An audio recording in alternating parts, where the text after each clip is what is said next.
Saudara-saudara yang terkasih, Salam Alaihim.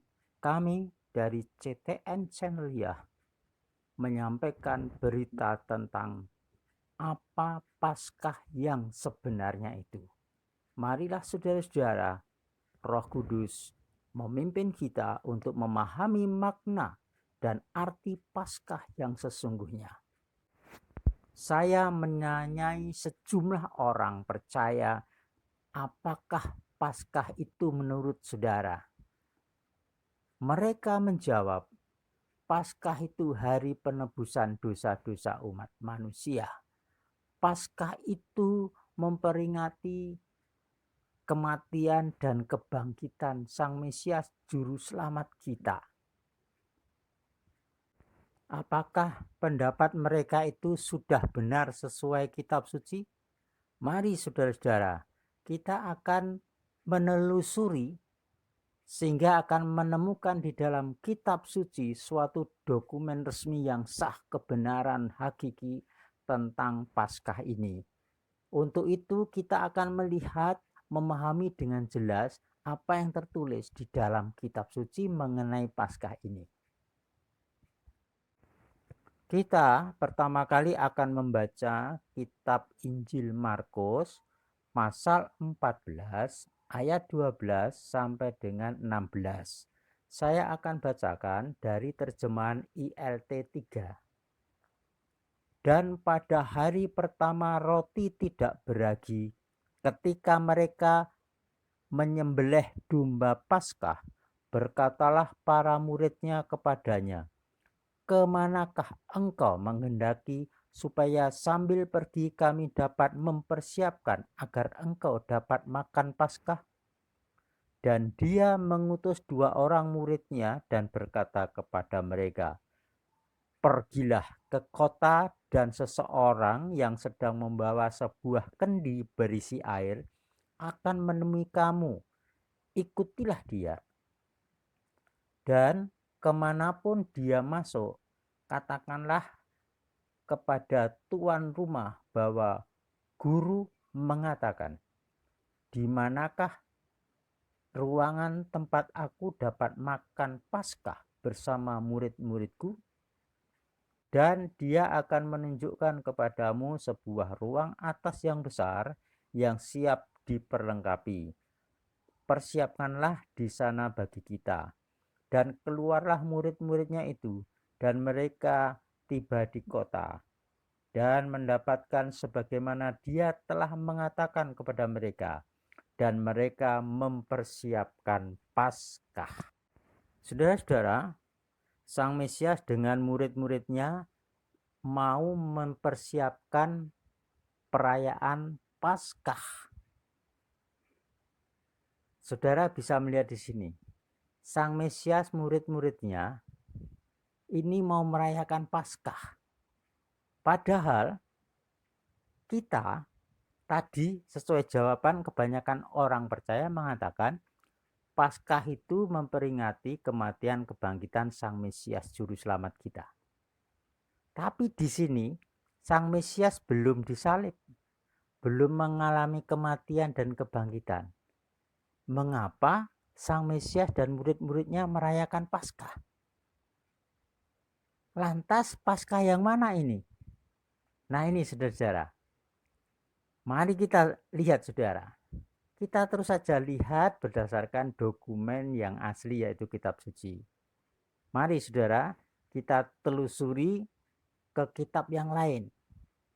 Kitab Tanak atau Perjanjian Lama, tepatnya di dalam kitab Semot atau kitab Keluaran. Mari saudara, kita amati apakah kita menemukan makna atau tentang Paskah ini. Di dalam kitab Semot atau kitab Keluaran pasal 12, kita akan menemukan 2 hari raya Paskah atau Pesah dan hari raya Kakhamaskah atau hari raya roti tidak beragi. Jadi Hamatsah itu roti tidak beragi. Saudara-saudara, di dalam kitab Keluaran pasal 12 itu dikatakan, Dan ini yang mengatakan adalah Elohim Yahweh, Tuhan Sang Pencipta langit dan bumi, yang memimpin umat kudusnya dari Mesir menuju Kanaan, yang mengutus Mose atau Musa dan Harun untuk memimpin umat kudusnya ini. Mari saudara kita amati. Kita menemukan di dalam kitab 12 itu, di kitab Keluaran 12 itu, pertama diperintahkan bahwa pada bulan Nisan, yaitu salah satu penanggalan Israel atau Yahudi, itu pada bulan Nisan tanggal 10 mereka harus menyiapkan satu domba jantan berumur setahun yang tidak bercacat celah. Kemudian pada tanggal 14 bulan Nisan pada senja hari mereka harus menyembelih domba yang sudah disiapkan tanggal 10 tadi, dan darahnya dioleskan di pintu rumah mereka, yaitu di ambang atas pintu, kemudian di sisi kanan kiri atau kedua tiang pintu setiap rumah. Nah, setelah itu mereka pada malam harinya itu makan dalam rumah itu satu keluarga, semua pintu ditutup. Kemudian mereka di dalam rumah itu makan daging panggang, berikut roti tidak beragi, dan sayur pahit. Mereka cara makannya, saudara, adalah seperti orang mau pergi jauh, yaitu pakai kasut. Kasut ya sekarang ya sepatu sandal ya gitu. Kemudian pakai ikat pinggang dan membawa tongkat. Ya, kalau tradisi sana akan begitu, kalau mau perjalanan jauh itu pakai ikat pinggang, kemudian pakai tongkat. Nah, itu dimakan bersama pada malam itu. Kemudian saudara, disebutkan di situ, pada malam harinya ketika mereka itu ada dalam rumah dan makan bersama itu tadi, dikatakan oleh Elohim Tuhan Sang Pencipta bahwa ada malaikat El Maut atau malaikat penyabut nyawa itu akan berjalan, saudara, ke semua rumah yang ada di Mesir itu, baik rumah orang Israel atau rumah orang Mesir atau para pendatang yang ada di situ. Kemudian kalau malaikat itu tidak menemukan tanda darah di pintu tadi dari domba yang darahnya dioleskan tadi, maka malaikat itu akan masuk dan dengan pedangnya yang mematikan itu akan membunuh setiap anak sulung dalam rumah itu, baik manusia atau ternak. Tapi malaikat itu ketika berjalan melihat ada rumah, ada tanda darah yang dioleskan seperti perintah tadi, darah domba, maka malaikat akan melewati rumah itu. Berarti apa? Malaikat tidak masuk ke rumah itu dan membunuh. Berarti orang yang di dalam rumah tadi, yang sedang makan daging pandang, kemudian roti tidak beragi, dan sayur pahit itu selamat. Tidak ada yang mati, baik ternaknya atau orangnya. Itu akan terjadi, saudara. Sehingga ketika malaikat maut yang diutus Elohim, Tuhan Sang Pencipta, untuk membunuh setiap anak sulung baik manusia atau ternak, karena melewati rumah-rumah yang ada tanda darah, kata melewati inilah yang disebut Paskah, atau Inggrisnya Passover, melewati. Orang yang dilewati malaikat maut tadi selamat karena ada tanda darah. Dan itulah saudara-saudara yang luar biasa, dan itu namanya Paskah. Dan saudara bisa baca di dalam kitab Keluaran 12 ayat 11, saudara-saudara. Dan beginilah kamu harus memakannya, pinggangmu dililiti sabuk, kasutmu di kakimu, dan tongkatmu di tanganmu dan kamu harus memakannya dengan cepat. Itulah Paskah bagi Yahweh. Haleluya. Kalau dalam Alkitab LAI kata Yahweh itu ditulis Tuhan huruf kapital semua. Jadi di situ ada kata inilah Paskah. Jadi Paskah pertama itu seperti itu, saudara-saudara. Jadi saudara-saudara, Paskah yang diperingati oleh Mesias dan murid-muridnya tadi di dalam kitab Markus tadi adalah Paskah ini, saudara. Paskah itu awalnya, saudara-saudara, Tuhan menetapkan perayaan Paskah itu adalah mengingat perbuatan Elohim Yahweh, Tuhan Sang Pencipta, ketika membebaskan umat miliknya dari Mesir menuju tanah Kanaan, saudara. Dan saudara mengerti bahwa tanda darah domba itu menyelamatkan mereka yang taat. Nah, kalau misalkan ada umat kudusnya yang ada di Mesir malam itu, sorenya ketika mereka menyembelih tidak mengoleskan darahnya ke ambang pintu dan kedua tiang pintu, mereka juga akan dihukum dengan pedang malaikat maut itu, anak sulungnya mati. Jadi inilah saudara, Paskah yang awal, yang mula-mula, yang diperingati Sang Mesias dengan murid-muridnya tadi. Juga semua orang Israel memperingati Paskah, itu memperingati kelepasan umat kudusnya dari Mesir ini menuju Kanaan oleh perbuatan Tuhan Sang Pencipta yang sangat mengasihi. Nah, ini yang diperingati, saudara. Saudara tahu apa kejadian seterusnya? Pada malam itu ketika Raja Mesir, Fir'aun, anak-anaknya, kerabatnya, semua anak sulung, ternaknya mati. Dan ketika Raja Fir'aun ini melihat dan mendengar seluruh penduduk Mesir menangis, setiap keluarga menangis, saudara. Karena apa? Ada kematian di setiap rumah. Di setiap keluarga, semua anak sulung, manusia dan ternaknya mati malam itu bersamaan. Mengerikan, saudara. Karena itu Raja Fir'aun langsung memanggil Mose, Musa dan Harun ini, kemudian mengatakan, sekarang juga bawalah semua orang Israel dari Mesir, keluar dari Mesir. Akhirnya malam itu juga mereka yang sudah siap dengan kasut, tongkat, dan ikat pinggang tadi keluar, berjalan menuju ke Laut Tiberio untuk melewatinya. Keluar dari negeri Mesir yang selama sekitar 450 tahun mereka tinggal di Mesir. Dan mereka menikmati kebahagiaan, juga siksaan, tekanan-tekanan. Mereka dibebaskan. Pembebasan dari Mesir inilah yang disebut Paskah awal. Paskah yang sebenarnya yang diperintahkan oleh Elohim, Tuhan Sang Pencipta, Sang Pembebas itu. Karena itu Sang Mesias dan muridnya memperingati. Nah, itulah saudara, Paskah. Bagaimana dengan kita yang hidup sekarang? Kita memperingati yang mana?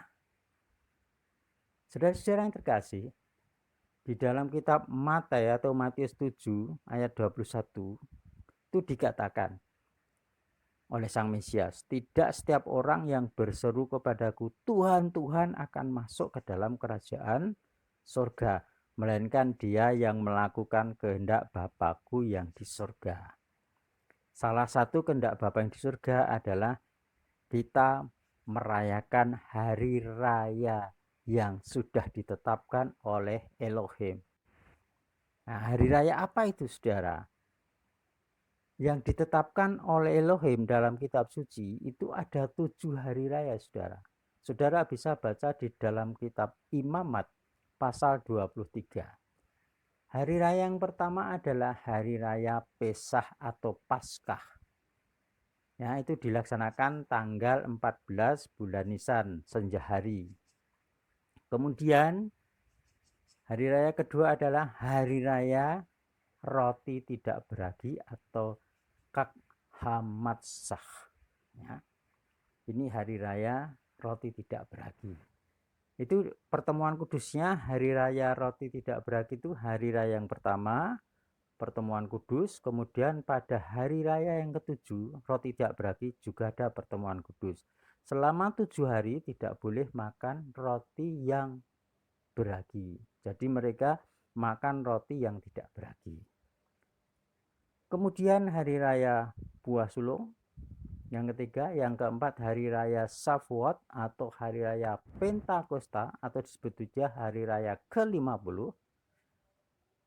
Dan kemudian 3 hari raya berikutnya adalah terjadi di musim gugur sekitar bulan September Oktober, yaitu hari raya yang namanya Yom Teruah atau peniupan sangkakala, itu tanggal 1 bulan Tisri. Kemudian tanggal 10 bulan Tisri ada hari raya Yom Kippur atau hari raya penebusan atau pendamaian.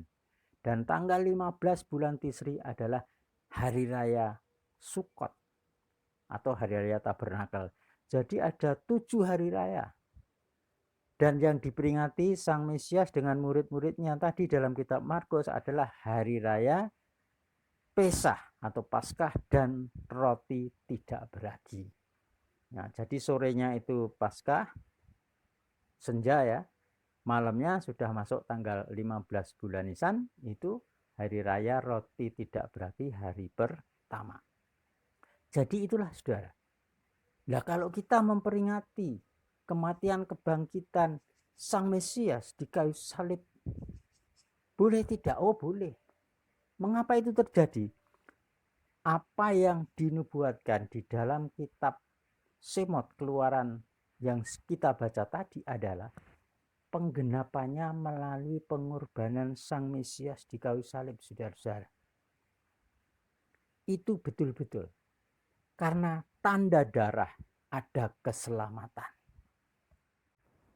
Sang Mesias sendiri, saudara-saudara, itu sudah menubuatkan tentang kematian, kesengsaraannya, ya, kebangkitannya itu sudah menubuatkan. Jadi sebelum dia disiksa, disalib, itu sudah bicara dulu dengan murid-muridnya. Salah satunya adalah saudara, di dalam kitab Injil Markus pasal 10.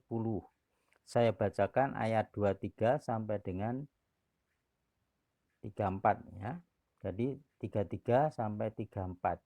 Demikian saudara-saudara. Lihatlah kita naik ke Yerusalem, dan anak manusia akan diserahkan kepada imam-imam kepala dan para ahli kitab, dan mereka akan menghukum dia dengan kematian, serta akan menyerahkan dia kepada bangsa-bangsa lain. Dan mereka akan mencemooh dia, dan mencambukinya, dan meludahinya, dan akan membunuhnya. Dan pada hari ketiga dia akan bangkit. Saudara-saudara, itu terjadi betul. Ya, ini diucapkan sekitar 4 hari sebelum tanggal 14 Nisan. Ya. Kemudian pada tanggal 14 Nisan, saudara, Sang Mesias ini betul-betul ditangkap, saudara. Bagaimana kisahnya? Seperti ini saya ceritakan, saudara-saudara. Tanggal 14 Nisan itu dimulai dari tanggal 13 6 sore sampai tanggal 14 6 sore. Jadi pada tanggal 14 itu malamnya itu, saudara-saudara, Sang Mesias ini ditangkap. Ya, ketika di Taman Getsemani, doa terakhir dengan murid-muridnya itu langsung ditangkap. Setelah ditangkap, kemudian diarak ke imam besar, ke Herodes, kemudian ke Pontius Pilatus, dan seterusnya. Kemudian selama diarak, diadili itu selalu disiksa. Jadi apa yang dinubuatkan oleh dia sebelum dia mengalami itu sudah betul-betul terjadi. Dipukuli, diludahi, ya, disiksa. Itu semua terjadi pada tanggal malam ya, 14 Nisan malam harinya. Itu betul-betul sangat menyedihkan, sangat sengsara. Sampai akhirnya paginya jam 9 dia mulai disalib. Jam 12 sampai jam 3 sore pada tanggal 14 itu terjadi apa saudara? Kegelapan total. Kemudian sekitar jam 3 sore dia menyerahkan nyawanya. Kemudian diturunkan. Kemudian sebelum jam 6 sore tanggal 14 Nisan itu dikuburkan di suatu gua. Kemudian guanya ditutup batu besar, disegel. Saudara-saudara, itu terjadi pada senja hari. Pada tanggal 14 Nisan, yaitu Rebu sekitar jam 3 itu Yesua atau Sang Mesias ini wafat. Kemudian diurus pemakamannya sebelum jam 6 sore tanggal 14 itu, atau hari Rabu sore sebelum jam 6 sore itu sudah di dalam kubur. Nah, malamnya itu sudah masuk tanggal 15 bulan Nisan, saudara. Nah, itulah. Jadi sampai menggenapi apa yang dinubuatkan oleh dia sendiri, saudara. Pada hari yang ketiga akan bangkit. Dari sejak akhir 14 Nisan ini, saudara, sudah mulai terjadi di dalam perut ikan yang digambarkan. Dia akan menceritakan bahwa tak satu tanda itu adalah ketika Nabi Yunus ada di perut ikan 3 hari 3 malam. Jadi dia juga 3 hari 3 malam di dalam kubur gua batu tadi, saudara. Dan pada hari yang ketiga bangkit. Nah, sekarang kita lihat penggenapannya, saudara. Tadi kan Rabu sore, ya, senja itu kalau di sana Yerusalem terjadi upacara Paskah seperti perintah yang pertama dulu, penyembelihan domba korban. Kemudian saat itu juga Sang Mesias juga menggenapi tepat tanggal 14 Nisan senja hari dia bagai domba disembelih. Artinya dia disiksa kemudian disalib di Bukit Golgota. Kemudian kita melihat bahwa itu Rabu sore, ya, dihitung kemudian Kamis dan Jumat 3 hari, saudara-saudara itu. Kemudian kan Rabu sore malamnya, jadi malam Kamis, malam Rabu, malam Kamis, malam Jumat, ya, kemudian malam Sabat atau malam Sabtu. Jadi 3 hari 3 malam. Pas kan? Nah, di dalam kitab suci disebutkan, saudara, pada pagi-pagi hari yang masih gelap dini hari, murid-muridnya itu berkunjung ke kubur batu tadi, saudara.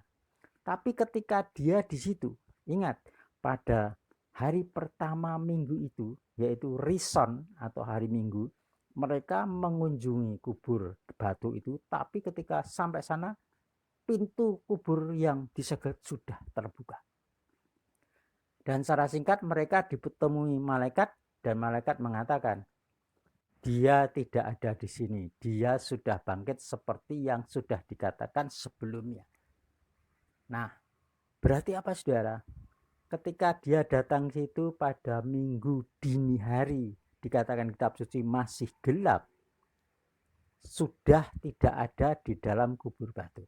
Berarti kapan bangkitnya? Ya, sebelum dini hari. Ya, jadi masih hari Sabat itulah dia bangkit. Jadi kalau dikatakan hari Rison, Rison itu penanggalan Israel, yang kalau Indonesia Gregorian itu hari Minggu, bangkitnya hari Minggu tidak sesuai data di dalam kitab suci. Karena dia hari Minggu itu sudah tidak ada dalam kubur. Sebelum hari Minggu dia sudah bangkit. Nah, itulah, saudara, bukti yang ada sesuai kitab suci. Nah, mengapa kok sekarang beda? Maksudnya apa? Jumatnya wafat, Minggunya bangkit. Itu tidak bersumber dari kitab suci, saudara. tapi bersumber dari kekaisaran Romawi yang berlatar belakang agama paganisme, ya, penyembahan dewa-dewa, maka tidak tepatlah itu. Ya, saudara dengan akal saja, akal sehat, wafatnya hari Jumat, Minggu pagi bangkit, 3 hari 3 malam tidak. Kalau firman Tuhan itu tepat, saudara, 3 hari malam, 3 hari 3 malam, ya tepat 3 hari 3 malam. Kalau itu tidak kan, berarti itu adalah pengganti yang asli. Yang asli apa ya di dalam kitab suci ini?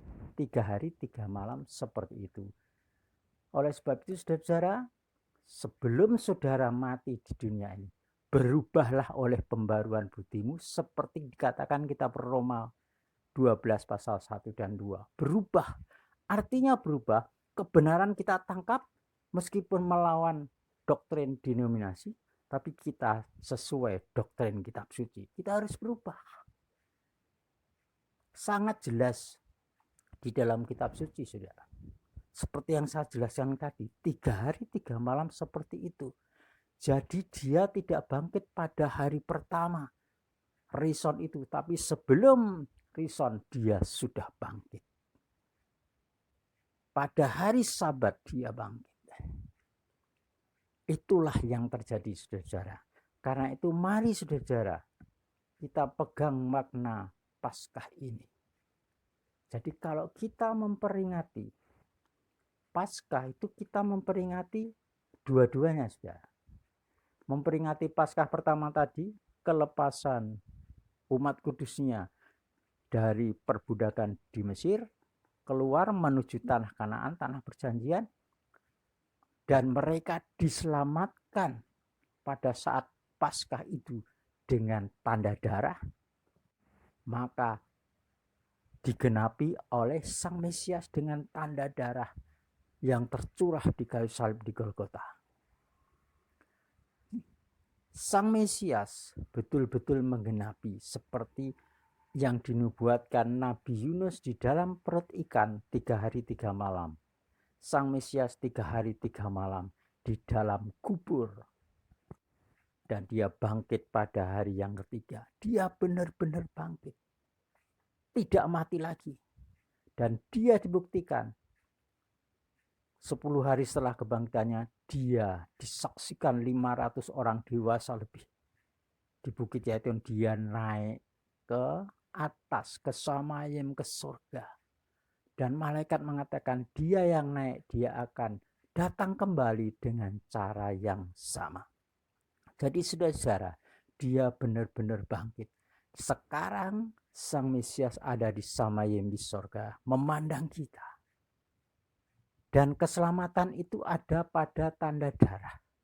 Jadi kalau saudara mau diselamatkan, maka saudara di dalam hati saudara, di roh saudara harus ada tanda darah. Dengan mempercayai, inilah iman kebangkitan. Setiap orang yang percaya bahwa Sang Mesias ini sudah mati, dikuburkan di antara orang berdosa, dan dibangkitkan pada hari yang ketiga dari antara orang mati, maka dia beroleh keselamatan. Oleh sebab itu, sekarang ujiannya dari Elohim Yahweh, Tuhan Sang Pencipta, adalah dengan satu kata, percaya. Inilah adil untuk semua bangsa, semua golongan, ras, agama. Setiap orang yang percaya dengan apa yang sudah dilakukan Sang Mesias tadi, dia beroleh keselamatan dan hidup kekal. Saudara, kiranya kasih karunia Bapa, Sang Pencipta langit dan bumi, turun atas saudara. Kasih karunia-Nya menyelamatkan saudara. Terimalah dan saudara diselamatkan. Terimalah firman Elohim ini. Terimalah Yesus HaMasiah, Sang Mesias Juru Selamat dunia ini. Terimalah, ikuti ajaran Yesus HaMasiah, Tuhan Sang Pencipta.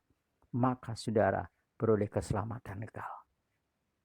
Terjadilah atas saudara berkat Bapa, keselamatan untuk keluarga, pekerjaan, hidupmu, Apa yang saudara lakukan rancangan diberkati, beroleh keselamatan dan umur panjang untuk saudara. Saudara-saudara, itulah firman kehidupan. Saudara yang diberkati dengan firman ini, jangan lupa tekan subscribe untuk yang belum subscribe ya. Haleluya. Amin.